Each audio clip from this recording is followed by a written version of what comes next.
આમ તો ભાઈ બહેન સાથે હોય એટલે એક તહેવાર જ હોય, પરંતુ છતાં ભાઈ બહેન માટેનો ખાસ તહેવાર એટલે રક્ષાબંધન.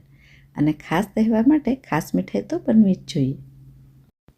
અને આ મીઠાઈની ખાસ વાત તો એ છે કે એકવાર આ મીઠાઈ બની જાય ને તે પછી ફ્રીજ વગર જ તમે ઘણા લાંબા સમય સુધી તેને સ્ટોર કરી શકો છો. અને આ મીઠાઈ બનાવવા માટે ફક્ત 10થી 15 મિનિટ જેટલો જ સમય લાગવાનો છે. તો પછી ચાલો ફટાફટ જોઈ લઈએ આ રક્ષાબંધન સ્પેશિયલ મીઠાઈ કઈ રીતે બને છે અને તેની માટે આપણે કઈ કઈ વસ્તુની જરૂર પડવાની છે. હું છું મમતા ભટ્ટ અને મારી ચેનલમાં તમારું ઘણું સ્વાગત છે. તો હાફ કપ અથવા તો આવી નાની વાડકી જેટલા કાજુ, તે જ માપથી સૂકા નાળિયેરનું છીણ અથવા તો પાવડર અને તે જ માપથી આપણે ખાંડ લેવાની છે. અને સાથે જ 1/4 ટીસ્પૂન જેટલો ઇલાયચીનો પાવડર એડ કરી બધી વસ્તુને આપણે સારી રીતે ક્રશ કરી લઈશું.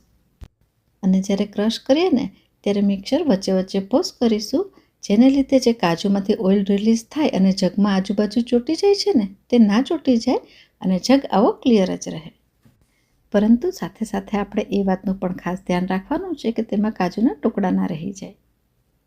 અને તે પછી આ રીતે તેને ચેક કરીશું તો જે મુઠ્ઠીભર મોયણ હોય છે ને તે રીતે આ પાવડર પણ સરસ રીતે બંધાઈ જશે. અને તે પછી તેમાં આપણે ઘી એડ કરવાનું છે. તો મેં લગભગ 2 ટેબલસ્પૂન જેટલું ઘી એડ કર્યું છે. ઘી ગરમ ના હોય ને એ વાતનું આપણે ખાસ ધ્યાન રાખીશું, કેમ કે જો ઘી ગરમ હશે તો ખાંડ ઓગળશે અને તેમાંથી પાણી છૂટશે. અને જ્યારે આ લોટ બંધાઈ જાય ને ત્યારે આ રીતે બીજા હાથે આપણે ચેક કરીશું તો આ મિશ્રણ આપણા હાથમાં બિલકુલ જ ના ચોંટવું જોઈએ. યાની કે આપણું મિશ્રણ હવે પરફેક્ટલી બંધાઈ ગયું છે. તો તેને સાઈડમાં મૂકીશું અને હવે આપણે લઈશું ખજૂર. તો ખજૂર આવી સરસ એકદમ ફ્રેશ હોય ને તેવી ખજૂરનો જ ઉપયોગ કરીશું અને તેમાં જે વચ્ચે સીડ હોય ને ઠળિયા તેને દૂર કરી લઈશું. આજે મારી પાસે ઘણી મોટી સાઇઝની ખજૂર છે અને મેં 6 ખજૂરનો ઉપયોગ કર્યો છે. હવે જે માપથી આપણે કાજુ લીધા હતા ને તેની અડધા માપથી આપણે બદામ લઈશું અને તે જ માપથી આપણે પિસ્તા લેવાના છે. અને આ સિવાયના પણ જો તમારી કોઈ મનપસંદના ડ્રાયફ્રૂટ્સ હોય ને તો તેને એડ કરી અને બધી જ વસ્તુને આપણે સારી રીતે ક્રશ કરીશું. પરંતુ તેનો પાવડર નહીં, આવું કકરું રહે ને ત્યાં સુધી જ આપણે તેને ક્રશ કરવાનું છે. હવે થોડું મિશ્રણ મુઠ્ઠીમાં લઈ અને પ્રેસ કરીને જોઈએ ને તો આ રીતે તેનો કોઈ શેપ આવી જવો જોઈએ, જે ખજૂરને લીધે હોય છે. જો ખજૂર થોડી ડ્રાય હોય ને તો પાવડરનો પાવડર જ રહેશે, આ રીતે કોઈ શેપ નહીં આપી શકીએ. અને જો તેવું થાય ને તો અડધીથી 1 ચમચી જેટલું ઘી તેમાં એડ કરશો તો આવો શેપ આવી જશે. અને હવે જે સાઇઝ અને શેપમાં આપણે મીઠાઈ બનાવવી હોય ને તે પ્રમાણે તેને શેપ આપીશું. તો તમે ચાહો તો ગોળ, રેક્ટેંગલ, ટ્રાયેંગલ કોઈ પણ શેપ આપી શકો છો. આજે મેં તેને ટ્રાયેંગલ શેપ આપ્યો છે એટલે થોડું અલગ લાગે.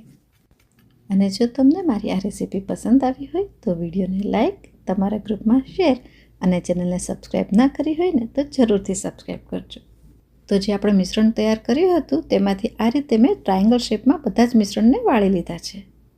અને મીઠાઈ એક સાઇઝની બને ને તે માટે આ રીતે એક લેવલમાં મૂકી અને એક્સ્ટ્રા તેને કટ કરી લીધું છે. શરૂઆતમાં આપણે જે કાજુ, ટોપરાનું છીણ અને ખાંડમાંથી મિશ્રણ તૈયાર કર્યું હતું ને તે પણ સારી રીતે સેટ થઈ ગયું છે. તો તેને પણ હવે આપણે એક જેવા ટુકડામાં કટ કરી લઈશું. અને પછી આ દરેક પીસમાંથી આપણે તેને શેપ આપવાનો છે. અને જો તે ઢીલું લાગે ને તો તે સમયે થોડું ટોપરાનું છીણ તેમાં એડ કરી અને ટાઈટ કરી શકો છો. આ રીતે હાથેથી થોડું પ્રેસ કરી અને તેને થોડો લાંબો શેપ આપીશું. અને તે પછી આપણે જે બદામ પિસ્તાના રોલ તૈયાર કર્યા હતા ને તેને વચ્ચે મૂકી અને સાઈડમાંથી આ રીતે ફોલ્ડ કરી લઈશું. આ મીઠાઈ બનાવવામાં આપણે દૂધ અથવા પાણીનો બિલકુલ જ ઉપયોગ નથી કર્યો કે જેને લીધે તે ખરાબ થઈ જાય. એટલે કે આ મીઠાઈ બનાવ્યા પછી ઘણા લાંબા સમય સુધી તમે તેને સ્ટોર કરી શકો છો, તે બિલકુલ જ ખરાબ નહીં થાય. દરેક પીસની સાઇઝ સેમ રહે ને તે માટે આ રીતે જે એક્સ્ટ્રા હોય ને તેને કટ કરી લઈશું. તો છે ને એકદમ સિમ્પલ, ઇઝી અને હેલ્ધી રેસીપી. તો આ મીઠાઈ તમે જરૂર ટ્રાય કરજો અને તમારા અનુભવ નીચે કોમેન્ટ બોક્સમાં મારી સાથે શેર કરવાનું બિલકુલ ના ભૂલતા.